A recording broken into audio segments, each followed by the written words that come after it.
यह कहानी एक पुराने कब्रिस्तान की है जो एक छोटे से गांव के बाहर स्थित था। गांव वाले कहते थे कि रात के समय उस कब्रिस्तान में अजीब सी आवाजें आती हैं और वहां से गुजरना किसी के लिए भी आसान नहीं होता था। हालांकि गांव के बुजुर्गों का कहना था कि कब्रिस्तान में एक भूतिया आत्मा वास करती है जो कि हर रात अपनी कब्र से बाहर निकलती है और देखने में काफी बेहद चुड़ैल लगती है। यह घटना एक अंधेरी रात की है। एक युवक जिसका नाम अर्जुन था अपने दोस्तों के साथ एक रात को कब्रिस्तान की ओर चल पड़ा। उसका इरादा था कि वह उस भूतिया आत्मा का सामना करेगा और सच्चाई का पता लगाएगा। अर्जुन और उसके दो दोस्त दोनों गांव के कब्रिस्तान की ओर चल देते हैं। हालांकि गांव वाले उनको मना करते हैं कि वहां मत जाओ, वहां खतरा है, लेकिन वो किसी की एक न सुनते और कब्रिस्तान में प्रवेश करते ही वहां का माहौल काफी खौफनाक हो जाता है। हवाएं काफी तेज तेज चल रही थीं। चांद की हल्की सी रोशनी से कब्रों की परछाइयां डरावने लगने लगी।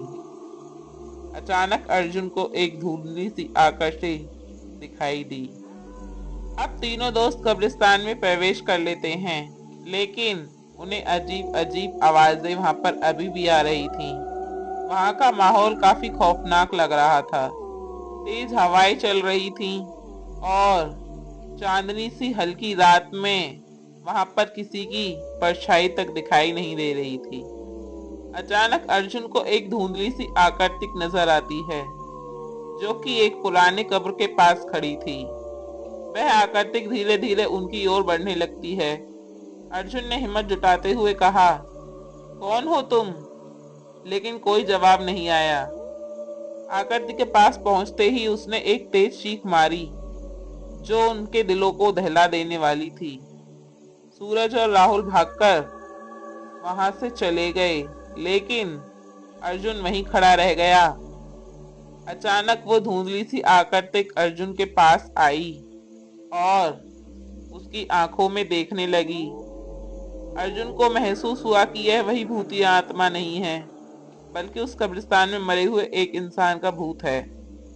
वह आत्मा पिछले कई सालों से कब्रिस्तान में फंसी हुई थी और अब उसे शांति की आवश्यकता थी।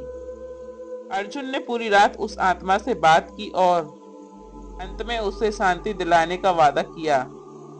अगले दिन गांव के बुजुर्गों की मदद से कब्रिस्तान में पूजा अर्चना की गई। इसके बाद से उस कब्रिस्तान में अजीब घटनाएं बंद हो गईं। अर्जुन को लगा कि उसने न केवल एक आत्मा की मदद की, बल्कि एक डर को भी हमेशा के लिए खत्म किया।